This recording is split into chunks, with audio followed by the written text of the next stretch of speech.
నమస్తే. జగన్ బెంగళూరు వెళ్ళడానికి కారణం ఏంటి? పార్టీని విలీనం చేస్తున్నారా? డీకే శివకుమార్తో భేటీ ఏంటి?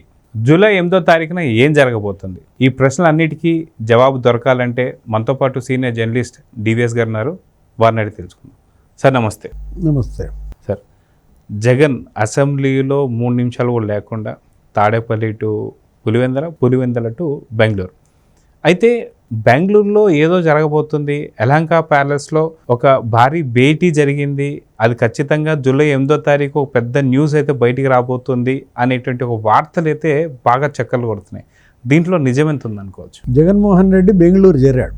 అవును, 10 ఏళ్ల తర్వాత యలహంక ప్యాలెస్లో 6 రోజులు ఉంటాడంట. రాజశేఖర రెడ్డి ఆత్మ శాంతించింది. వివేకానంద రెడ్డి ఆత్మ అయితే మరీ హ్యాపీ.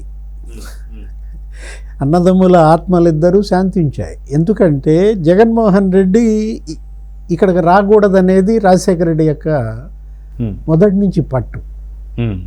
అతని మీద రాజశేఖర రెడ్డికి అంత ఇదన్నమాట, చిరాకు. ఏంటి, అనర్హుడు, జనజీవితానికి ఇతను జగన్ తగడు. తన వారసురాలిగా షర్మిలకు ఉన్నటువంటి కాంటాక్ట్స్, హ్యూమన్ టచ్ ఇతనికి లేదనేది ఆ తండ్రి యొక్క కోపం.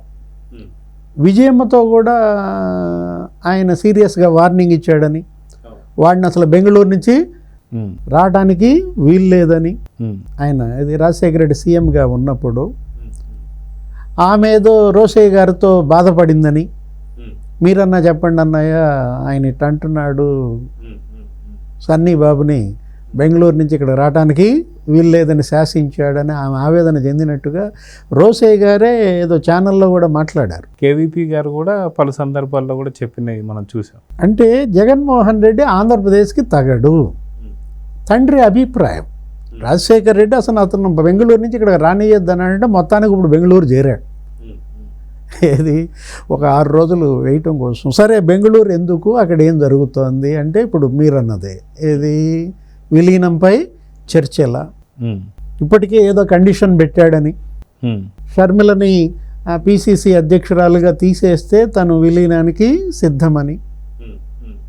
ఇప్పుడు ఇక్కడ 11 మంది ఎమ్మెల్యేలు, అక్కడ 4 లోక్సభ సభ్యులు, ఇంకో 11 మంది రాజ్యసభ సభ్యులతో మొత్తం పార్టీని కాంగ్రెస్లో నిమజ్జనం చేస్తానని మరి ఆయన ఇచ్చిన ఆఫర్కి రాహుల్ గాంధీ, సోనియా, ప్రియాంకలు ఎలా మరి డిసైడ్ చేస్తారో, శివకుమార్ మరి ఏ స్థాయిలో రాజీ చేస్తాడో. ఎందుకంటే డీకే శివకుమార్ అతనే షర్మిలను కాంగ్రెస్లో చేర్చింది, షర్మిలను ఢిల్లీ తీసుకువెళ్ళి సోనియా, ప్రియాంక వీళ్ళతో కలిపింది కూడా శివకుమార్. అసలు ఎప్పుడైతే కౌంటింగ్ నాడు జగన్మోహన్ రెడ్డి ఇంత ఘోర పరాజయం చెందాడో, నీకు very next day Jaganmohan Reddy Randeep సుర్జేవాలాకి ఫోన్ చేశాడు. National spokesperson, Congress party, Karnataka MP, last PCC president. Randeep సుర్జేవాలాకి ఫోన్ చేసి తను ఇదే ఇప్పుడు చెప్పిందే, నేను విలీనం చేయడానికి సిద్ధం, మీరు కొద్దిగా మాట్లాడండి రాహుల్ గాంధీ వాళ్ళతో, నేను చేసిన తప్పులనేదో మన్నించండి, నేను మీ పైన చేసినటువంటి దీనికి. ఇప్పుడు ఈ ప్రయత్నాలు సరే, ఏది విలీనం కోసం శివకుమార్ ద్వారా చేయటం, ఇవి ఎంత మేర కొలిక్కి వచ్చినా రాకపోయినా దీనివల్ల మరో బ్లండర్ మిస్టేక్. జగన్ తన గొయ్యి తనే దవ్వుకోవటం అనేది 5 ఏళ్ళు ఆయన పరిపాలనే కాదు, ఇప్పుడు మళ్ళా ఇంకా చాలలేదన్నమాట. ఏది లోతు ఆయనకి, ఇప్పుడు ఈ తవ్విన లోతు చాలకి ఇంకా తవ్వుకుంటున్నాడా? కాంగ్రెస్ పార్టీలో విలీనం అంటే ఇప్పుడు పెనం మీద నుంచి పొయ్యిలో పట్టమే కదా.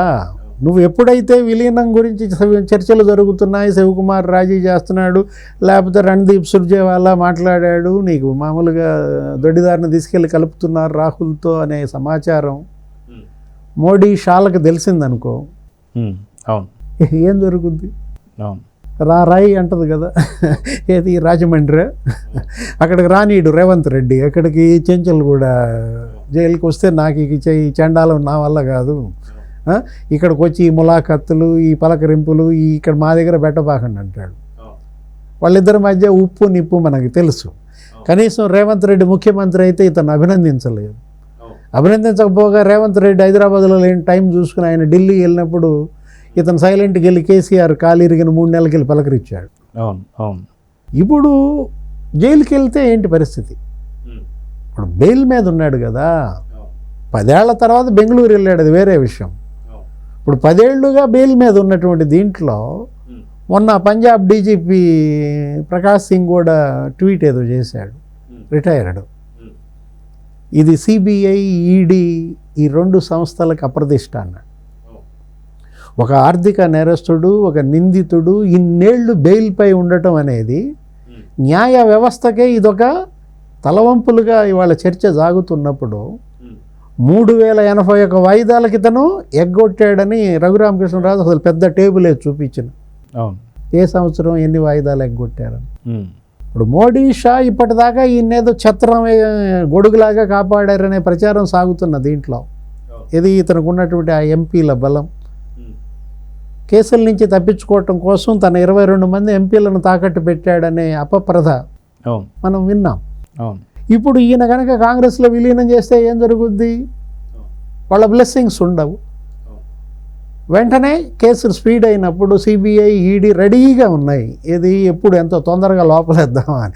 ఎందుకంటే ఈయన సిబిఐని ఏడిపించిన ఏడుపు మామూలు కాదు. ఆ సిబిఐ ఎస్పీ రామ్ సింగ్ మీదే కేసులు పెట్టారు పులివెందుల స్టేషన్లో. ఆయన భయపడిపోయి ఎక్కడికి వెళ్ళి బెయిల్ తెచ్చుకోవాల్సిన పరిస్థితి. అవినాష్ రెడ్డిని కర్నూలులో అరెస్ట్ చేయడానికి వెళ్ళినటువంటి సిబిఐని 30 తిప్పలు పెట్టారు. హాస్పిటల్ చుట్టూ వాళ్ళ సైన్యాన్ని పెట్టి మరి వేల మందిని మోహరించి మంత్రులు, ఎమ్మెల్యేలు వస్తే చూసుకుందాం రా అన్నట్టుగా అసలు ఎస్పీఏ చేతులు ఎత్తేసాడు. నేను మీకు బందోబస్తు కల్పించలేనని 3 రోజులు గెస్ట్ హౌస్లో ఉండి ముడుచుకుని వెళ్ళారు ఎవరు? సిబిఐ. ఇప్పుడు కనుక ఇది జరిగినట్లయితే ఉగ్ర రూపం అన్నమాట. ఏది? సిబిఐ, ఈడీ వెంటనే జైలుకి వెళ్ళాల్సిన పరిస్థితి. అసలు ఒకవైపేమో కోర్టు తీర్పులు, డే టు డే ఎంక్వైరీలు ప్రారంభమైన దీంట్లో, మరోవైపు ఈ పిచ్చి పనులు కనుక చేసినట్లయితే జగన్మోహన్ రెడ్డి ఇప్పుడు దవ్వుకున్న గొయ్యి జాలగా ఇంకా లోతు దవ్వుకున్నట్టు అవుద్ది అనమాట. ఇప్పుడు ఇతను బెంగళూరులో ఎన్నాళ్ళు ఉంటాడు? బెంగళూరు నుంచి మళ్ళీ తిరిగి తాడేపల్లి వస్తాడా లేకపోతే జంపా? అట్నుంచి అటే లండన్ పోతాడని, ఇంకా కూతుళ్ళ దగ్గర అతని కాలం గడుపుతాడని, అక్కడి నుంచి ఏదో డైరెక్షన్స్ ఇస్తాడని రకరకాల ప్రచారం జరుగుతోంది. ఇంకా రాజకీయాల్లో జగన్మోహన్ రెడ్డి ఉండడు. అయ్యన్న పాత్రుడికి లేఖ కూడా రాశాడు కదా, ఏమని? నేను ప్రతిపక్ష హోదా లేకపోతే నేను సభకు రానన్నట్టుగా ఏదో ఆయన్ని బెదిరిస్తున్నట్టుగా లేఖ రాశాడు. నేను సభకు రావాలా వద్దా అనేది మీరు ఇచ్చే హోదా మీద ఆధారపడి ఉంటుందని ప్రభుత్వాన్ని బ్లాక్మెయిల్ చేయటం, ఆ స్పీకర్ని బ్లాక్మెయిల్ చేస్తూ రాసిన బహిరంగ లేఖ. ఇతను సభకిక వెళ్ళడు అనేది తేలిపోయింది. అయితే జగన్ కాకుండా మిగతా 10 మంది పరిస్థితి ఏందంటారు? లేదా 4 ఎంపీలు మొన్న గెలిచినటువంటి వాళ్ళ పరిస్థితి ఏందంటారు? అంటే జగన్, అవినాష్ ఇద్దరిని తీసి పక్కన పెడితే ఎమ్మెల్యే లోకల్ని, ఎంపీ లోకల్ని, మిగతా వాళ్ళ పరిస్థితి ఏంది అంటే ఏం చెప్తారు? ఎవరి దారాళ్ళు చూసుకోవటమే. ఇతన్ని నమ్ముకుని వాళ్ళు మునగటానికి సిద్ధంగా లేరు కదా. జగన్మోహన్ రెడ్డిని నమ్ముకుని వాళ్ళు గుంతలో ఎడ దిగుతారు. తెలుగుదేశంకి వెళ్ళేవాళ్ళు తెలుగుదేశం, జనసేన, బీజేపీ వైపు అందరి దృష్టి మనం చూస్తున్నాము. ఏది? ఆ 11 మంది ఎమ్మెల్యేలలో పెద్దిరెడ్డి మీద మిథున్ రెడ్డి ఒత్తిడి చేస్తున్నాడని, బీజేపీలో వెళ్ళిపోవడానికి వాళ్ళ లోక్సభ సభ్యులు అవినాష్ రెడ్డి తప్ప మిగతా వాళ్ళంతా సిద్ధంగా ఉన్నారని మంత్రి ఆదినారాయణ రెడ్డి చెప్పాడు, మాజీ మంత్రి. బీజేపీ కూడా సిద్ధంగా ఉంది. బీజేపీ పెద్దలు కూడా అవినాష్ని తప్ప మిగతా వాళ్ళని చేర్చుకోవటం కోసం. ఎందుకంటే వాళ్ళకి అక్కడ నాయకత్వం పెరగాల ఆయా నియోజకవర్గాలనే దీంట్లో. ఒకవైపేమో రాజ్యసభ సభ్యులందరినీ విజయసాయిరెడ్డి అసలు విలీనం చేస్తున్నాడని ఒక ప్రచారం. జగన్మోహన్ రెడ్డి ఇవాళ ఆయన రాజకీయ జీవితం అర్ధంతరంగా ముగిసిపోయే పరిస్థితి వచ్చిన దీంట్లో అతను పెట్టిన కండిషన్ కూడా విడ్డూరంగా ఉంది. అవును. షర్మిలని కాంగ్రెస్ అధ్యక్షురాలుగా తీసేస్తే నేను విలీనం చేస్తానంటే, ఇప్పుడు ఇవాళ రాహుల్ గాంధీ, షర్మిల మనం చూసాం. మొన్న కూడా ఢిల్లీ వెళ్ళి కలిసిన దీంట్లో తన సొంత చెల్లిగా రాహుల్ గాంధీ ఆమెను చూస్తున్న దీంట్లో. అంటే షర్మిల యొక్క రాజకీయ జీవితాన్ని బలిపెట్టాలనా? ఆమెను గనక కాంగ్రెస్ అధ్యక్షురాలిగా తీసేస్తేనే నేను విలీనం చేస్తానని ఇతను అనడం షర్మిల మీద ఎంత అసూయ పెంచుకున్నాడో అర్థమవుతుంది.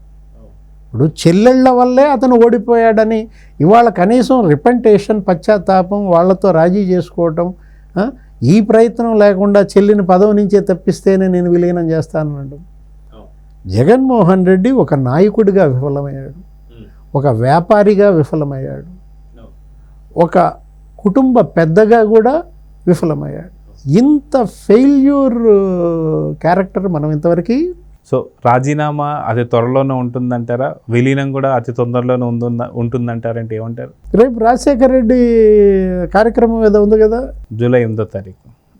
ఈ లోపు చర్చలు, సంధి, రాయబారాలు, బెదిరింపులు, బ్లాక్మెయిల్, ఈ పరిస్థితుల్లో రేపటి రాజశేఖర్ రెడ్డి జయంతి నాటికి ఇది ఉంటుందా, ఊడుతుందా అనేది జనమే తేల్చాలి. చూద్దాం సార్. ఖచ్చితంగా జగన్ పరిస్థితి జనమే తేల్చాలి. అది జూలై 8వ తారీఖు రాజశేఖర్ రెడ్డి గారి జన్మదినం సందర్భంగా విలీనం అవుతుందా లేదా అనేది మాత్రం వెయిట్ చేసి చూడాల్సిందే. నమస్తే. నమస్తే.